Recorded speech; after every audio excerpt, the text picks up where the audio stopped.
السلام عليكم.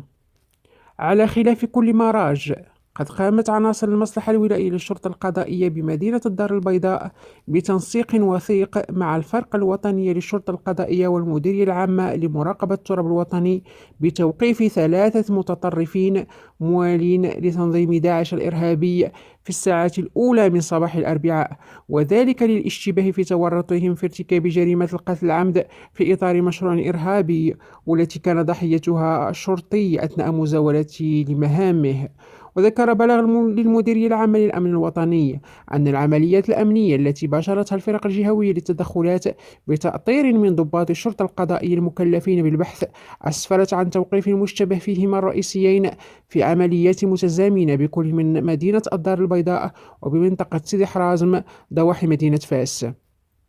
قبل أن يتم توقيف المشتبه فيه الثالث في عملية لاحقة بمدينة الدار البيضاء. وحسب المصدر ذاته تشير المعلومات الأولية للبحث إلى أن المشتبه فيهم أعلنوا مؤخرا الولاء للأمير المزعوم للتنظيم، وصمموا العزم على الانخراط في مشروع إرهابي محلي بغرض المساس الخطير بالنظام العام، حيث قرروا استهداف أحد موظفي الأمن بغرض تصفيته جسديا والاستيلاء على سلاحه الوظيفي لغرض ارتكاب جريمة السطو على وكالة بنكية تم تحديد مكانها مسبقا والاتفاق على طريقة اقتحامها، وذلك بغرض تحصيل العائدات المالية لهذا الفعل الإجرامي. وأضاف أن الأبحاث والتحريات المنجزة أكدت إلى غاية هذه المرحلة من البحث أن المشتبه فيهما الأول والثاني هما من تكلف بالتنفيذ المادي لجريمة القتل العمد والتمثيل بجثة الشرطي الضحية، بعدما تربص به في مكان اشتغاله بمدار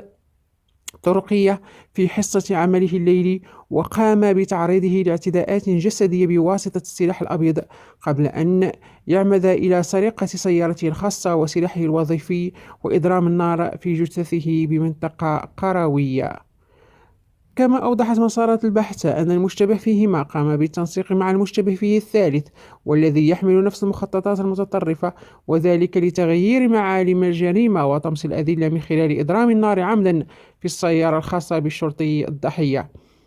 وأضاف أن عملية المسح التقني والإجراءات التفتيش المنجزة في إطار هذه القضية مكنت من حجز الأسلحة البيضاء المستعملة في ارتكاب هذه الجريمة واسترجاع الأصفاد المهنية والسلاح الوظيفي الخاص بالشرطي الفقيد، والذي تمت تخبئته في مكان آمن بمدينة الدار البيضاء، وذلك تحضيرا لاستخدامه في استكمال مشروعهم الإرهابي.